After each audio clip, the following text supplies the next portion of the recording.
Growing up with my mother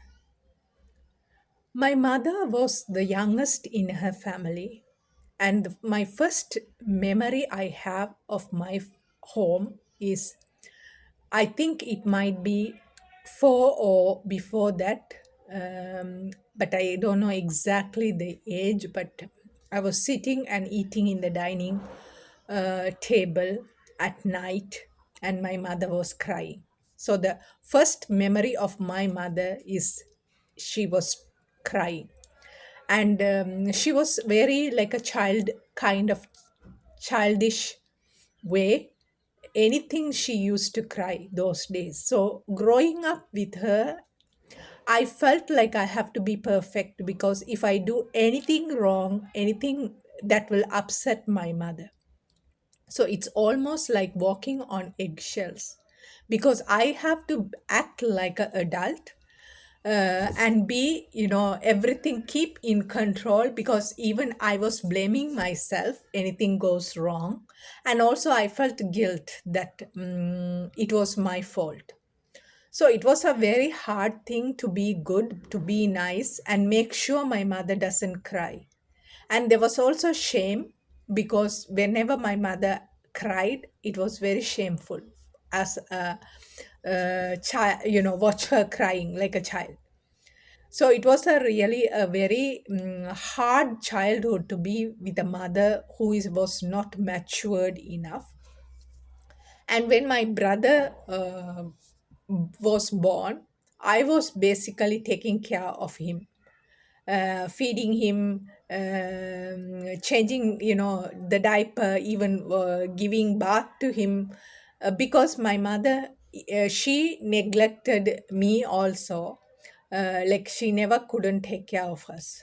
So that was a big, and unfortunately, there was family members who were, everybody were complaining about my mother to me. But whenever we try to talk anything about how my mother's life was affecting us, nobody didn't want to hear. And also, you should not talk, it's your mother.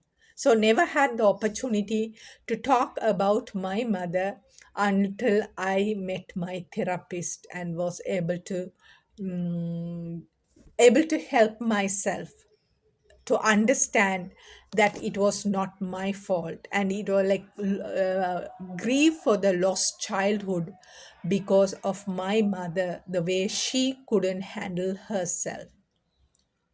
There's so much stigma of mental health, and in those days, even like coming from a very educated family, rich family, Christian family, there is no space even to talk about mental health. So there, nobody couldn't talk, and also nobody didn't even imagine or utter a word that somebody needs help. So everything was kept under the carpet, and acted everything very nicely, because of the money we had, the richness, and the educated family. We showed off in a very good way, and that also very hard, like to live a pretend life, that really gets so much heavy in us to pretend like that. My mother used to lose things, and she, even jewelry, anything. It's like, like the thing is, she was very responsible. And when we were in the village, we had maids, and also there was no problem. Like, we always had food. But when we moved to the city, she couldn't cook. So we were basically have to buy the food from outside. And nobody, no, but not a single family member or anybody wanted to, help my mother or do anything. They all watched us suffer. So that was her struggle, that that she couldn't cook during that time. And we don't know the reason, why and how, and but now as an adult, everything makes clear picture of her struggles in her life that has made her to choose that path for her to do what is good or right for herself. And I totally respect that her choices, but it has really caused so much struggle for me as a child, because I became a mother, I became an adult. Even like my teenage years, I was so tall, I was so big, I acted as like a grown up, like I have to handle, my brother was 9 years younger to me, so it was all responsible, like, I have to put the family together and I have to keep the family together. So much sacrifice has been done because my mother was not capable to do what she's supposed to do in her life as a mother.